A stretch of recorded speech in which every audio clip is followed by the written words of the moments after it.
So today we're going to talk about blowing up your personal finances in 2024. But before we jump in today's episode, if you have not been over to our website, head on over to Next Level Wholesaling. If you've ever wanted a business that serves you, that throws off cash month after month after month without your personal day-to-day involvement, you got to take the Next Level Wholesaling assessment. This is basically going to teach you how to get off the treadmill. It's going to teach you to stop running around like a chicken with your head cut off. If you're tired of months where you're making 10, 20,000 and you want to pivot that to 50 or 100 grand a month, you gotta take the Next Level Wholesaling assessment, totally free. My mentor actually created this for me and I made it for you. It's totally confidential. Just go to the site nextlevelwholesaling.com, take it for free, and I guarantee you are gonna have a huge takeaway once you take this thing. All right, so let's talk about blowing up your personal finances in 2024. And this is actually going to be a two-part episode. The first part of this episode is going to be on defense, plugging the holes in your boat. Because in my opinion, if you don't have your house in order, you're never going to be able to run your business in order. You must show discipline. You must show restraint. You must show wisdom in how you handle your personal finances. There is a great parable in the Bible about, I believe, three servants who, or slaves, who were entrusted with amount of money for their master. And the first, and believe me, I don't have this perfectly, but there was one who took his talents and buried his talents. And then there was another who went out and invested their talents. And then there was another who invested their talents. And so the first person went and invested their money, was a good steward, and came back and his master gave him more money. And there was another servant who was given even more money, invested their money even better. And the master was very, very impressed and was given even more money because of that. And then there was someone who was given even less money and just buried it and did nothing with it. And the master was furious. And so what does that tell you? Well, it tells you that if you can be entrusted with a little, that you can be entrusted with a lot, right? If you think that this doesn't apply to you because you just have a little money, well, that's where it all begins, right? You got to develop the habits and the strategies and the mindset to be able to handle money. And I got to tell you, I grew up watching both of my parents struggle on the defensive side of this game. My dad lost millions of dollars on several different occasions. When I went away to college, I came home my freshman year of college and my dad had lost our house. And I basically had to move into a garage of a 800 square foot house that they had just bought. And the biggest thing that stung was that I had a waterbed that I had paid for with my own money. And things had gotten so bad and they didn't have the room that they actually had to sell the waterbed for like $125. And I was pretty upset about that. And so I told myself I wasn't going to live like that. My mom had 2 cars repossessed. We lost a couple of houses. And I just watching this, I said, you know what? I'm going to be really, really, really good with money. And so I started reading books and I started watching YouTube and investing in financial freedom principle classes. And I got to tell you, this is one of the things that I think have really, really helped me. So today we're going to focus on that defensive side of business. Now you may be thinking, Todd, this is the business podcast. Why are we talking about personal? Well, most of you are small business owners. Maybe you're a solopreneur, or maybe you're an entrepreneur and you've got a virtual assistant or 2 or 3 or 4 or 5. It doesn't matter. Your personal finances will mimic your business finances and vice versa. If you are sloppy with your finances in your personal life, you're going to be sloppy with your finances in your business life. Why would that change? If you're managing the money in your business and in your personal life, why would those two be any different? And the answer is it's not, right? You're going to handle money the same exact way. And so you need to look at the habits and the principles that I'm talking about and the one in the same. And so anything that I talk about today personally could be used in the business. So your business equals personal, your personal equals business. The next thing I'm going to talk about is you need to focus on the long game. what I'm going to ask you is going to do may cause you some short-term pain. But if you're looking towards a long-term sacrifice for the long-term gain, you're going to be very, very, very happy. Anytime you go to the gym and you're out of shape, man, those first few months, it sucks, right? You don't like the way that you look in the mirror. You're working really hard. Maybe you're eating right, and all your friends are like, have a bite of dessert. You only live once. And that sucks, right? And especially if you're not like losing weight right away, right? They don't see that. And so that's really, really, really hard to do that. And so you are going to have to sacrifice. Now, here's the great part. If you do what I'm telling you to do, a year, 5 years, 10 years, 20 years down the line, you are going to be living an extraordinary lifestyle. Okay, I can tell you from personal experience that after watching my parents suffer and the whole waterbed incident, you could tell it's very, very sore. I'm sore about that. This is paid off for me. I am not talking from, a place of like, well, Todd didn't get rich by not going to Starbucks. I can tell you, yeah, I have.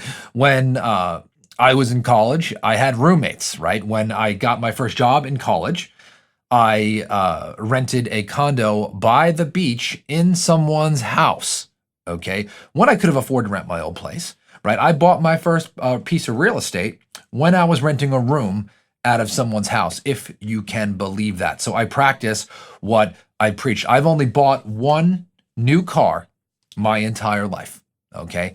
And I got it on markdown. And so, by the way, I'm totally not against nice things, right? I have my splurges now. But when I first got started, my goal was to stack cash and invest it and turn that money into money. And I'm going to talk about that in the second half of this, because I want to create the vision for you. Because if you do what I'm telling you to do, be patient. Because then you're going to be able to do stuff and write checks that nobody else is going to be able to do. You're going to be able to go on the vacations and take time off like nobody else.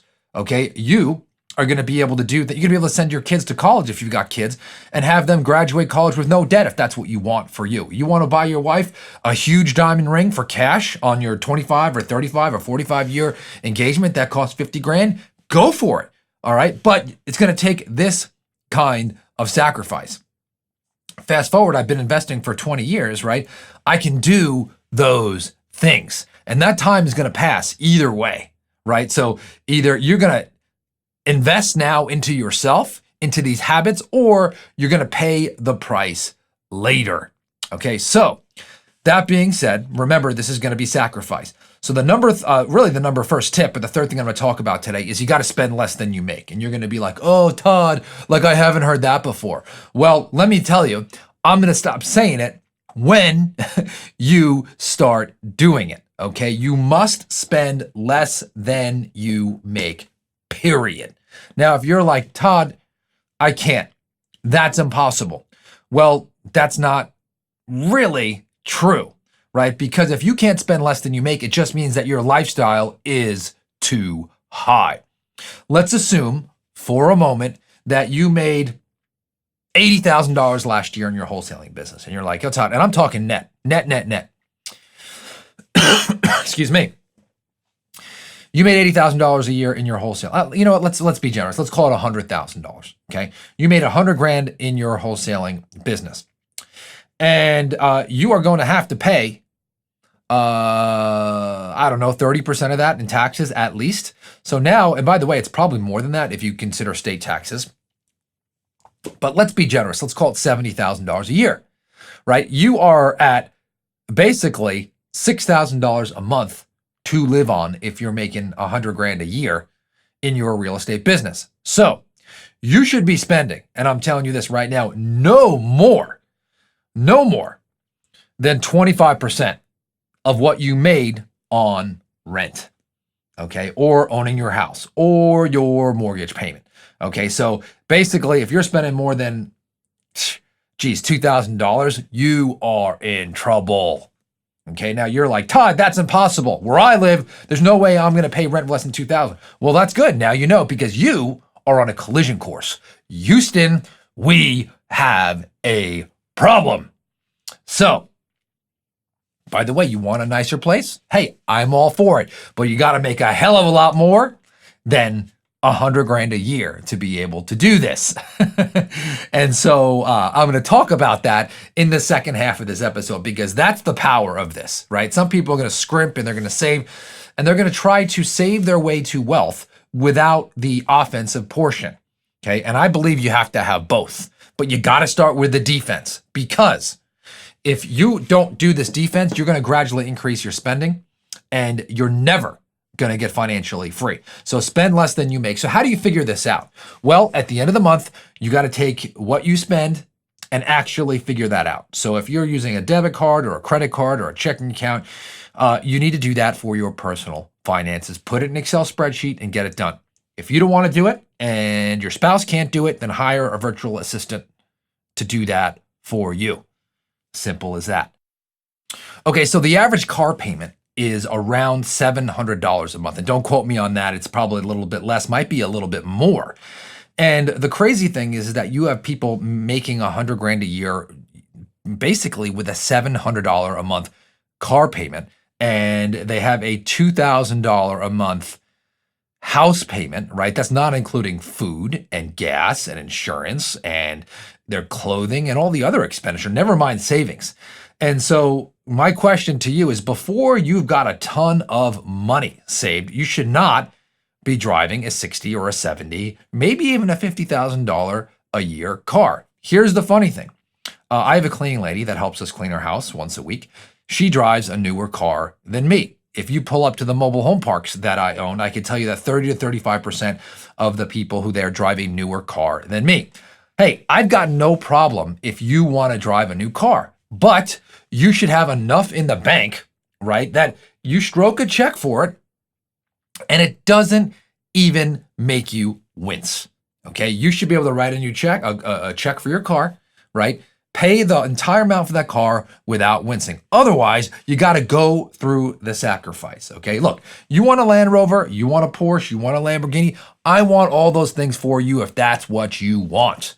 But if you want a $100,000 car, man, oh man, you better have $1.5 million in the bank. And you may be thinking, Todd, that's impossible. Well, I tell you what, you got to make more money. We're going to talk offensive here soon on the next episode, so don't worry about that. So you might be like, Todd, what if I already have a $50,000 car, right? Sell that sucker, okay? Get rid of it, take the hit, right? Or you go into the next episode that I'm going to talk about, make so much money, pay it off, and get rid of that freaking payment, okay? But get these $700 and $800 car payments out of your life. You will never get ahead of the game if you do this, all right?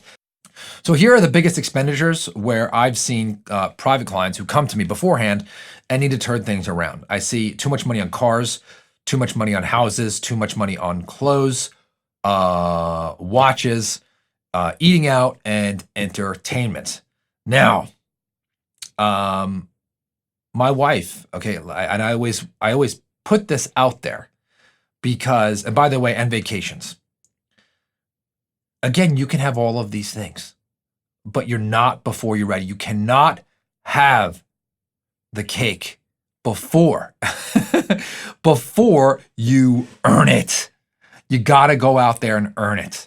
Okay. And so all of these things as you buy should be a fraction. If you are in credit card debt, any kind of credit card, you need to get this debt out of your life, and you need to scrimp, and you need to sell stuff, and you need to get serious at getting your credit cards down to zero before you worry about buying any of this stuff. Remember, a lot of people think like this is like bondage, that this is going to hold you back. They've got to scrimp in this. I can tell you this, if you do this, and then you listen to the next episode, which I'm going to talk about offense, forget it. You're going to be able to buy all this stuff in cash. You can go on vacations. You can take lots of time off. You could buy your spouse great things and not have to stress. Okay, now you think, Todd, why don't you want to do this, right? Or you're thinking about, Todd, like this sounds painful. Well, let me tell you, it is. But anything worth anything is painful. Think about it, right? If it wasn't painful to get rich, everybody would be rich. right? The easy thing is to go into a car dealership, get a loan, and get a $70,000 a year loan or $70,000 car loan with a $700 a month payment. That is easy to do. It is easy to go and get a condo that is $2,500 a month when you know that you should be spending something that's $1,100 a month, right? To try to impress your friends. It's easy to have your friends come over and be like, oh, what a nice place, right? And impress people. Impressing people feels good. It is a drug that is extremely bad for you. And so if you move into a crappier place for a year or 2 years, your friends are going to be like, what the hell, right? You're a real estate investor? you're a real estate wholesaler and this is what you're looking at? Or they see you driving your beat up car? Hey, that's painful, right? But think about what's going to happen when 5 years from now, you buy that $2 million house, you go on that beach vacation to Hawaii or Tahiti, or you buy your wife that $15,000 or $20,000 anniversary ring that she's wanted and she's showing all of her friends because she wants that. And you did it without blinking an eye. How powerful is that? All right. And so if you think, I don't want to give this up, that's the main thing. I don't want to give up what I have. Well, let me tell you, if you can't afford this stuff, you're going to be giving it up. You're going to be giving up your cash. You're going to be paying interest.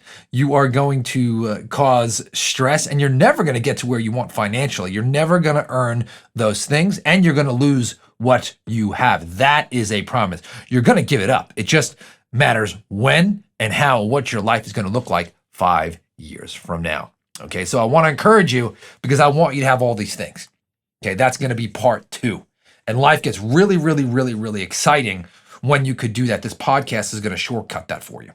So remember, to blow up your personal finances, remember your business is personal, your personal is finance. Meaning, not that you're intermingling those funds, but the way that you run your personal is the way that you run your business and vice versa. Number 2, we're going to play the long game. 3, you got to spend less than you make. Okay, sounds easy, okay, but easier said than done. 4, the thing that people spend too much money on are cars, houses, clothes, watches, eating out, vacations. 4, the reason why most people don't do this is pain, short-term pain. I get it. It sucks, but anything worth anything is going to hurt, right? There's going to be some sacrifice associated with it. That's why most people aren't rich. And I know the first thing, number 5, that comes in your mind is, Todd, I don't want to give this up. I've got one, I'll tell this quick story, which I haven't mentioned. He's a very successful entrepreneur, and he's a name very well known in our industry. Makes a ton of money. But unfortunately, throughout our time knowing each other, he's had several instances where he has almost had to claim bankruptcy, where he got in trouble with the IRS, where he is just living on the edge month after month after month. And we've had conversations over this. It's like, Todd, if I just want a Starbucks, I just want a Starbucks. And I've known him for at least 15 years. And it's funny because over that time, our financial paths have been very, very different. I had a conversation the other day and I said, hey, do you have like $35,000 in the bank, like right now, that you could just stroke a check for? And he said to me, no. And I'm like, you've made millions, right? And I'm like, where is it going? He's like, I don't know. Okay. And so and it's funny because he's one where 15 years ago, where I would say, hey, listen, you've got to be investing, right? You can't buy these things now. You got to play for the long game. He kind of laughed at me. And so I'm in a spot right now where I could do what I want to do when I want to do it without having really those restrictions put to me. I don't have to work anymore because I've done this. And I'm not telling you this to brag. I'm telling you because I want to give this gift to you. All right. So remember, short-term pain is the way to go. You're going to give this up no matter what. It just depends on how you're going to look like in 5 or 10 years. I hope you enjoyed today's show. I know it was a little bit different. You got to listen to the next show. It's going to be on the offense. Make sure you go to nextlevelwholesaling.com. Take the assessment. Love to hear how it goes for you. Hit me up on Instagram. at Todd Toback, and I will talk to you on the next episode.